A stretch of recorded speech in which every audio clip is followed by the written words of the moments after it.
जिसके लड़के दैत्य कहलाए। अन्य पत्नियों से भी देवता तथा चराचर सहित समस्त प्राणी पुत्र रूप में उत्पन्न हुए। ज्येष्ठ पत्नी दिति के गर्भ से दैत्य नामक हिरण्याकश्यप और हिरण्याक्ष का जन्म होता है। हिरण्याकश्यप के 4 पुत्र थे, प्रहलाद, अनुविलाप, संघलाद और प्रहलाद। उनमें प्रहलाद जो था जितेंद्रिय था, विष्णु भगवान का परम भक्त था, जितेंद्रिय था। उनका नाश करने के लिए कोई भी दैत्य समर्थ नहीं हो सकता था, इतना प्रभावशाली थे। प्रहलाद का पुत्र हुआ विरोचन। वो दानियों में सर्वश्रेष्ठ माना गया था। एक बार देवराज इंद्र उसके पास गए, ब्राह्मण का रूप धारण करके, और याचना की मुझे कुछ आपसे लेना है, कुछ चाहिए, इच्छा में आप दे सकते हैं। उन्होंने कहा बेटे आप दे सकते हैं, हमारे लिए कोई वस्तु अच्छे नहीं है। तब उन्होंने उसका सिर मांगा। तब राजा विरोचन ने कहा ठीक है, मैं अपना सिर देने के लिए तैयार हूँ। इस प्रकार से इतने महान दानी विरोचन के पुत्र हुए राजा बलि। राजा बलि भी बड़े महादानी थे। वो सब यज्ञ अपना पूरा करना चाहते थे, पर देवताओं की स्वार्थवश वो नहीं कर पाए, क्योंकि सब यज्ञ अश्वमेध यज्ञ पूरा करने के बाद उसे इंद्र का सिंहासन मिल जाता। इंद्र ने देवताओं को इकट्ठा करके ब्रह्मा विष्णु आदि को लेकर के जा करके प्रार्थना करी, भगवान अगर सब यज्ञ पूरा हो जाएगा तो मेरा क्या होगा। सभी देवता जब गए तो विष्णु भगवान ने उपाय सोचा, कहा कोई बात नहीं, मैं इसका इस समस्या का समाधान करूंगा। और वह बामन भगवान का रूप धारण करके राजा बलि के पास गए और 3 पर धरती मांग करके उन्होंने पृथ्वी और स्वर्ग सबका राज्य जो है उन्होंने ग्रहण कर लिया। तो राजा बलि से कहते हैं भगवान, बामन भगवान कहते हैं कि तुम्हें मैं पातालपुरी का राज्य देता हूँ, वो स्वर्ग से भी बढ़कर है, तो वहाँ जा करके अपना राज्य संचालन करो और सुखों का उपभोग करो। तो इस प्रकार से जो राजा बलि थे उनके पुत्र का नाम बाणासुर। बाणासुर भी बड़ा प्रतापी, पराक्रमी और भगवान भोलेनाथ का परम भक्त। वो तांडव नृत्य करता था, भगवान भोलेनाथ के पास जाकर के तालियां बजा बजा करके उनको रिझाने का प्रयास करता रहा। बहुत देर तक स्तुति करने के बाद भगवान भोलेनाथ साक्षात रूप में प्रकट होते हैं और कहते हैं कि भगवान मेरे तांडव नृत्य से, मेरे नाच गान से मैं बड़ा प्रभावित हो गया हूँ, जो चाहो वरदान से मांग लो। तब इस प्रकार बाणासुर बोला, भगवान मुझे सबसे पहले तो वरदान चाहिए कि मैं इस पृथ्वी पर अमर हो जाऊं, कोई मुझे जीत न सके, चाहे देवता हो, चाहे राक्षस हो, दैत्य हो, दानव हो, यक्ष हो, गंधर्व हो, मनुष्य हो, कोई भी लोग को परास्त न कर सके। दूसरा वरदान उसने मांगा कि प्रभु आपने दिया है मुझे 1000 भुजाएं दी है, अब 1000 भुजाओं को रखने का क्या प्रयोजन है, मुझे ये भाग रूप लग रहा है और मेरी भुजाओं में खुजली हो रही है। मैं किसी ऐसे पराक्रमी योद्धा के साथ युद्ध करना चाहता हूँ जो मेरे इस बाहुओं की भुजाओं की खुजली को मिटाए और उन्हें काट करके गिरा दे। अहंकार की वाणी सुनकर के भोलेनाथ बड़े क्रोधित हुए। उन्होंने कहा, अरे वो दुष्ट दैत्य, तुझे अभिमान हो गया, अब तेरा विनाश अवश्य है, क्योंकि अहंकार ही पतन का एक रास्ता है, मार्ग है। तुम्हारे जीवन में कोई एक महापुरुष आएगा जो तेरी भुजाओं को जैसे लकड़ी काटी जाती है, जलौनी लकड़ी काट के गिरा दी जाती है, उसी प्रकार से इन भुजाओं को काट करके गिरा देगा और तुझे परास्त कर देगा। इस प्रकार कह करके भोलेनाथ अंतर ध्यान हो गए। और एक बात और कही, तुम्हारी जो ध्वजा है उसमें मयूर का चिन्ह है और मयूर के चिन्ह के ऊपर एक मनुष्य का मस्तक है। जब ये तुम्हारे अस्त्र शस्त्र के भंडार के ऊपर जो पताका लगी हुई है, जब ये टूट करके गिर जाए तब वही समय समझ लेना कि मेरे युद्ध का समय आ गया है और मेरे पतन का मार्ग खुलने वाला है। तब बड़ा प्रसन्न हुआ। 12 युद्ध के लिए कोई आएगा तो भोलेनाथ कह रहे हैं तो इनकी बात सर्वथा सत्य होगी। हाथों में दिव्य प्रकार के अच्छे प्रकार के फूलों को लेकर के अंजलि भर करके महादेव के सामने डालता हुआ कहता है, भगवान है, आपने बड़ी कृपा की है। अब मेरे पराक्रम को, मेरे बल और उसको प्रभावित करने वाला महायोद्धा आएगा। तब सनत कुमार जी कहते हैं, ये शंकर के मानव में दिव्य पुष्पों की कलियों वाली माला भगवान भोलेनाथ को अर्पित करके प्रणाम करके घर को वापस चलाया। इसी समय दैववश उसका जो मयूर ध्वज वाली पताका थी वो टूट करके गिर गई। तब उसने देखा तो बड़ा प्रसन्न हुआ कि आज कोई योद्धा उसे युद्ध करने के लिए आएगा। तो अपने हृदय में ऐसा विचार करने लगा कि कौन सा युद्ध प्रेमी योद्धा आएगा, किस देश से आएगा, कहाँ से आएगा, जो नाना प्रकार के अस्त्र शस्त्रों का विद्वान होगा, पारंगामी विद्वान होगा और मेरी हजारों भुजाओं को ईंधन के समान काट करके रख देगा। मैं भी अपने अस्त्र शस्त्रों के द्वारा उसके टुकड़े टुकड़े कर दूंगा। इस प्रकार से मन में सोचा था। अब एक दिन ऐसा संयोग आया कि बाणासुर की कन्या उषा वैशाख मास में माधव की पूजा करके मांगलिक उत्सव मनाती हुई अपने घर को वापस लौटी। रात के समय जब उसने अपने अंतापुर में सैनागार में जा करके चिंतन करने लगी, काफी देर के बाद उसको निद्रा आई। निद्रा में उसने देखा कि एक सुंदर पुरुष आया हुआ है और मेरे साथ विहार कर रहा है, मेरे साथ भ्रमण कर रहा है। अचानक उसकी नींद खुली। प्रातः काल हुआ। जब प्रातः काल हुआ तो उसने स्वप्न में देखे हुए उस पुरुष को, उसकी एक सखी थी, उनके मंत्री जो थे ब्रह्मांडक, उनकी जो पुत्री थी उसका नाम चित्रलेखा। चित्रलेखा से उसने कहा कि आज रात मेरे सैनागार में कोई एक सुंदर पुरुष आया हुआ था जो अत्यंत उसकी शोभा कमनीय थी, अति सुंदर था। उसका वर्णन मैं नहीं कर सकती हूँ। मुझे उसको प्राप्त करना है, उसको आपको लाना है, किसी भी प्रकार से आप उसको लाइए। चित्रलेखा ने कहा, मैंने तो उसे देखा नहीं है, ना उसका पता है कि कहाँ से आया था। जब तक कोई पता न हो, जब तक कोई स्वरूप का ज्ञान न हो, तब तक कैसे संभव हो सकता है। चित्रलेखा ने कहा, मैं मृत्यु को वर्ण कर लूँगी, मैं अपना शरीर नष्ट कर दूँगी।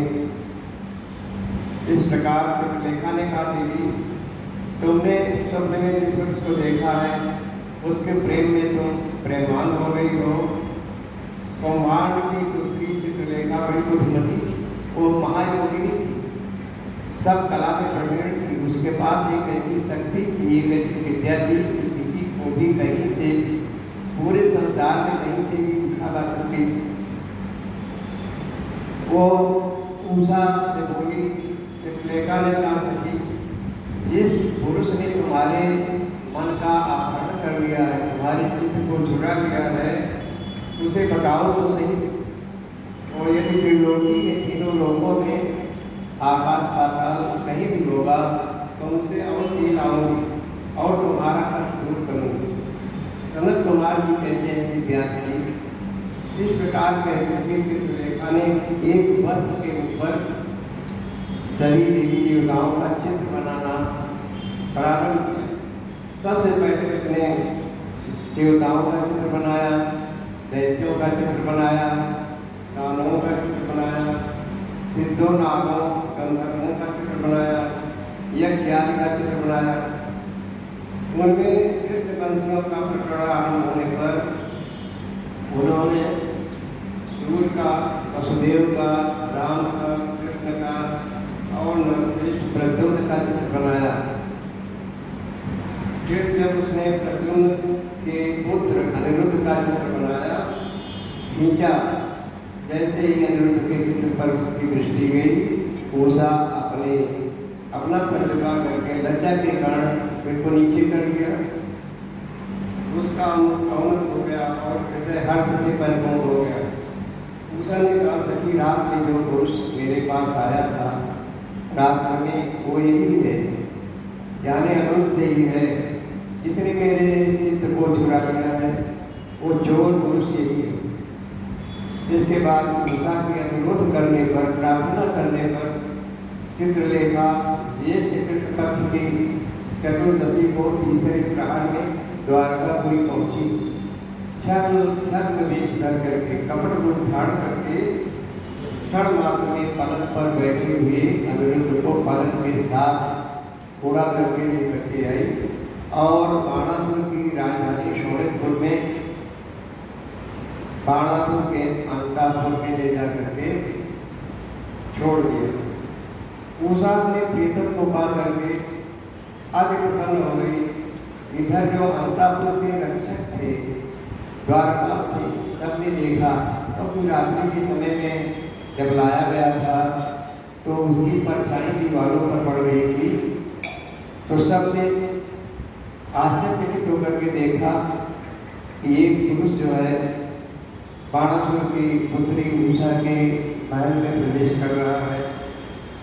तुरंत इस बात को लक्ष्य करके वो द्वारपाल बाणासुर के पास गए और कहा, महाराज, आपकी पुत्री अंतापुर में कोई एक नवीन पुरुष आया है जो आप मिल गया, देख गया है, उसके लिए आप विचार करिए, ऐसा न हो कि आपकी पुत्री का हरण कर दे, इसलिए मैंने आपको सूचना दी है।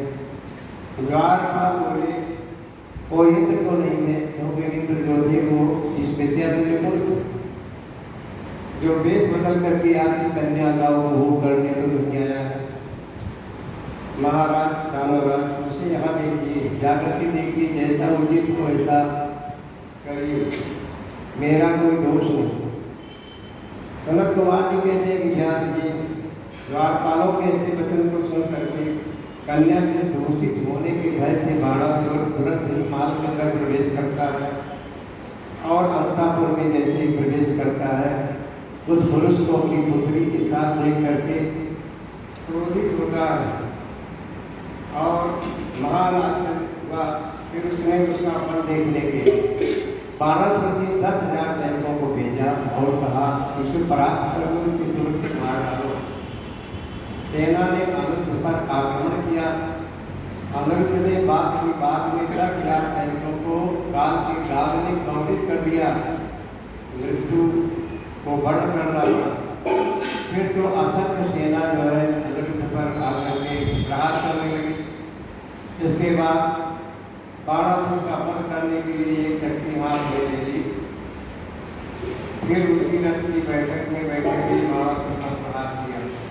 अनिरुद्ध ने उसकी गहरी चोट खा करके तीरवर बाण उसी क्षण घोड़ों से अपने अंदर ध्यान हो गया।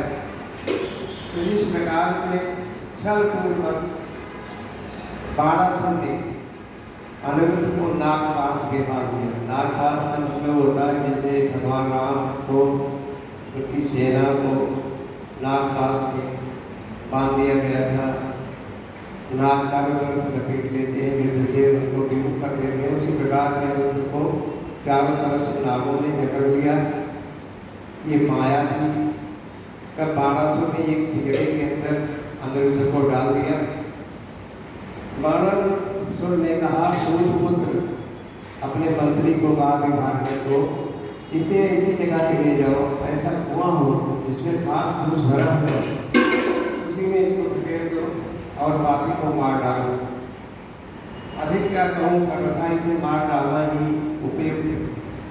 सनत कुमार जी कहते हैं कि व्यास जी उसकी ये बात सुन करके मंत्रियों में से धर्म बुद्धि से विचार करते हुए कुष्मान ने बाणासुर से कहा, कुष्मान बोला एक थोड़ा विचार कीजिए, मेरी समझ में तो ये कर्म करना उचित नहीं, इसे मारना बिल्कुल अच्छा नहीं, अपनी ही आत्मा आहत हो जाएगी। पराक्रम में तो एक विष्णु भगवान के समान दिखाई पड़ता है। आप पर क्रोधित होकर के चंद्रचूड़ ने अपने उत्तम तेज से इसे बढ़ा दिया है।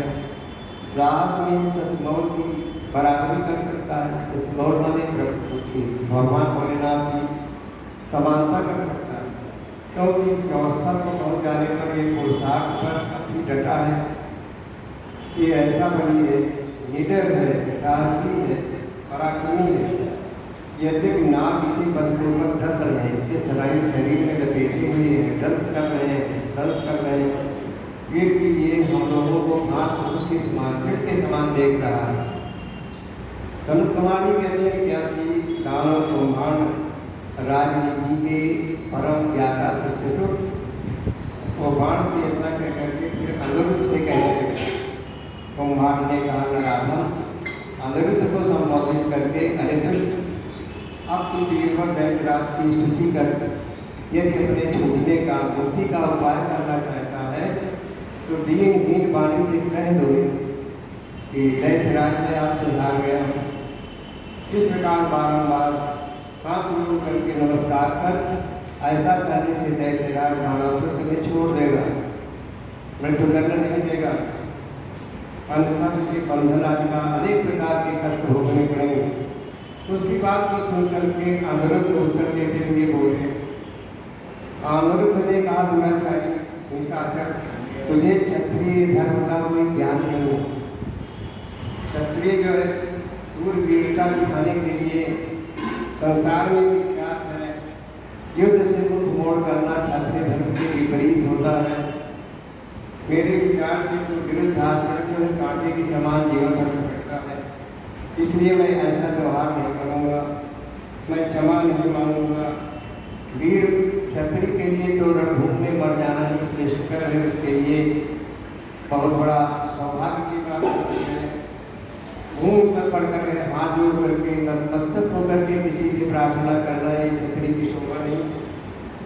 सनत कुमार जी कहते हैं, व्यास जी इस प्रकार अनुरुद्ध ने बहुत सी वीरता की बातें कही, जिसे सुनकर के बाणासुर को महान विस्मय हुआ कि ये बालक जो है अभी डर नहीं रहा है, इसके अंदर भय नहीं उत्पन्न हो रहा है, और उसे क्रोध भी आया। उसी समय समस्त वीरों के साथ अनुरुद्ध के और मंत्री कुष्मांड के सुनते सुनते बाणासुर के आश्वासन के लिए, निर्देश देने के लिए, उपदेश देने के लिए एक आकाशवाणी होती है। आकाशवाणी ने कहा, महाबली बाण, तुम बलि के पुत्र हो, अतः थोड़ा विचार तो करो, परम बुद्धिमान शिव भक्त हो, तुम्हारे लिए क्रोध करना उचित नहीं है। शिव समस्त प्राणियों के ईश्वर, कर्मों के साक्षी है, स्वतंत्र परमेश्वर है, ये सारा चराचर जगत नहीं है, बल्कि श्रेष्ठ पुत्र होकर के तुम्हें विचार करना चाहिए। निर्बल को भी बलवान समझना चाहिए, शत्रु को कभी निर्बल नहीं मानना चाहिए। आकाशवाणी के लिए मन में विचार करके स्वस्थ हो जाओ, पुनः विचार करो। नाना प्रकार की लीलाओं के रचने में भक्त वत्सल भगवान भोलेनाथ अति निपुण है, कुशल है। कोई समय तुम्हारे कर्म को छूट कर देंगे, ऐसा मुझे दिखाई दे रहा। आकाशवाणी ने कहा, तुम्हारे कर्म को जो तुम्हारे अंदर घमंड आया हुआ था कि मेरी 1000 भुजाओं में खुजली हो रही है, इसको काटने वाला कोई पुरुष आ जाए जिसके साथ मैं युद्ध करूँ, तुम्हारे कर्म को नष्ट करने के लिए ऐसी व्यवस्था भगवान शंकर ने की। सनत कुमार जी कहते हैं कि व्यास जी इतना कह करके आकाशवाणी मौत हो गई। तब उसके वचन को मान करके बाणासुर ने अनुरुद्ध का वध करने का विचार छोड़ दिया, इसे मारना ठीक नहीं। इसके बाद विषय नागों के पास से बने हुए अनुरुद्ध उसी समय भक्त दुर्गा का ध्यान करते हैं, स्मरण करते हैं और कहते हैं कि माता जी मैं असहाय हो गया हूँ, नागों के बंधन में पड़ा हुआ हूँ, नाग मेरे शरीर में दंश कर रहे हैं, हर प्रकार से पीड़ा पहुँचा रहे हैं। देवी मैं नागपाल से बंधा हुआ हूँ और नागों की विष ज्वाला से संतप्त हो रहा हूँ, अतः शीघ्र पधारिए और मेरी रक्षा की। भरत कुमार जी कहते हैं कि व्यास जी जब अनिरुद्ध ने पीछे हुए काले कोयले के समान कृष्ण वर्ण वाली काली को इस प्रकार से याद किया, स्मरण किया, अपनी स्तुति से संतुष्ट किया, तब ज्येष्ठ कृष्ण पक्ष चतुर्दशी की महारात्रि में काली वहाँ प्रकट हो गई। उन्होंने उन सर्वरूपी भयानक बाणों को भस्मात करके अपने बलिष्ठ मुखों के आधार से उस नाग पंजर को विलीन कर दिया। जो नाग का पास था उसको तोड़ दिया, अलग कर दिया उनके शरीर से। अनिरुद्ध को बंधन मुक्त करके वो फिर से अनिरुद्ध को ले गई और बाणासुर की पुत्री जो उषा थी उसके अंतःपुर में ले जाकर उनको डाल दी। जब उषा ने देखा कि अनिरुद्ध फिर मेरे पास आ गया है तो बहुत फिसल हुई और उसकी सारी व्यथा मिल गई। इसके बाद शिव शक्ति के प्रताप से विजयी हो गए, अपनी प्रिया बाण कन्या को पाकर के परम हर्षित हुए और सुखपूर्वक उसके साथ विहार करने लगे। बाणासुर के द्वारा नागपाल से बांधे जाने का समाचार सुन करके नारद के द्वारा समाचार मिला, क्योंकि वहाँ पर बड़ी हलचल मच गई थी द्वारकापुरी में। अनिरुद्ध गया तो कहाँ गया, सब इधर उधर तलाश करने लगे। बाद में नारद और पहुँचते हैं तो नारद ने कहा कि अनिरुद्ध तो सोनेपुर जो राजधानी है बाणासुर की, उसमें बाणासुर के पुत्री उषा के प्रेम में पास में बता हुआ उनके अंतःपुर में है, वहाँ पर बंधन में पड़ा हुआ है। तब वहाँ पर द्वारकापुरी से कृष्ण और श्री शिव का भयान वहाँ पर 12 अक्षौणी सेना के साथ अनिरुद्ध के पिताजी का नाम प्रद्युम्न था, कृष्ण के पुत्र थे। सोनेपुर पर चढ़ाई कर देते हैं। उधर भगवान श्री कृष्ण भी अपने भक्तों के पक्ष में आए।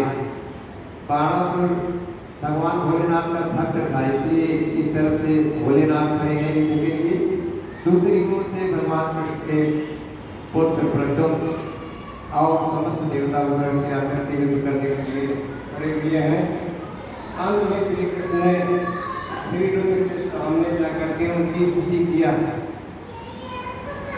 सर्वव्यापी भगवान शंकर भगवान कृष्ण कह रहे हैं कि आप सर्वव्यापी हैं, आप गुणों से निर्मित होकर के भी गुणों से ही गुणों को प्रकाशित करते हैं। आप सभी प्रकाश हैं, जिनकी बुद्धि आपकी माया से मोहित हो गई है। वह स्त्री पुरुष आदि विषयों में आसक्त होकर के दुख सागर में डूबती उतराते हैं।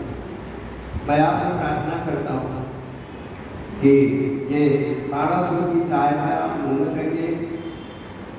तब भोलेनाथ ने कहा ऐसा कहीं हो ही नहीं सकता, वो मेरा परम भक्त है, उसने तांडव नृत्य करके मेरे मन को जीत लिया है। वो बिना मेरी पूजा किए जल ग्रहण नहीं करता है। मैं वैसे अपने भक्त की रक्षा का उत्तरदायित्व छोड़ दूँ। तब जब भगवान हंसने लगे, भोलेनाथ ने कहा ठीक है, ये कार्य हो सकता है। इस दुष्ट को अगर प्रताड़ित करना है, इसका विनाश करना है, तो आप मुझे जिह्वाण अस्त्र के द्वारा जो है भ्रमित कर दीजिए। जिह्वास्त्र वो होता है जिससे किसी के ऊपर प्रयोग किया जाए बाण का तो सो जाता है, अचेतन अवस्था में हो जाता है। भगवान कृष्ण ने एक बाण भोलेनाथ के ऊपर प्रहार किया। भोलेनाथ और भोलेनाथ के जो समस्त गण थे सब निद्रा से लिप्त हो गए। उसी समय भगवान कृष्ण जा करके उसकी भुजाओं को काटने लगे बाणों से। काटते काटते जब सारी भुजाएं गिर गई, केवल 4 भुजा रह गई। उस समय मोह निद्रा से भगवान भोलेनाथ उठे। उन्होंने कहा बस अब इसका जो है अहंकार क्षुण्ण हो गया है, सारी भुजाएं इसकी कट गई है, विचार हो जाए, रहने दीजिए, इसे छोड़ दीजिए। अपने युद्ध स्थान पर आकर के परम आनंदित हुए। व्यास जी इसके बाद नाना प्रकार के अस्त्रों के संचालन में निपुण। श्री हरि ने तुरंत उसको मानव को छोड़ दिया। और शंकर भगवान की जय। ओम नमः शिवाय, ओम नमः शिवाय, हर हर भोले नमः शिवाय, ओम नमः शिवाय, ओम नमः शिवाय, हर हर भोले नमः शिवाय। जटाधराय शिव जटाधराय, हर हर भोले नमः शिवाय।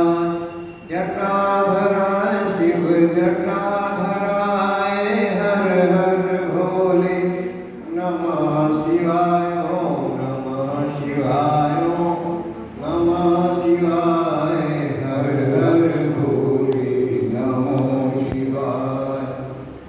रामेश्वराय शिव रामेश्वराय, हर हर भोले नमः शिवाय। रामेश्वराय शिव रामेश्वराय, हर हर भोले नमः शिवाय, ओम नमः शिवाय, ओम नमः शिवाय, हर हर भोले नमः शिवाय।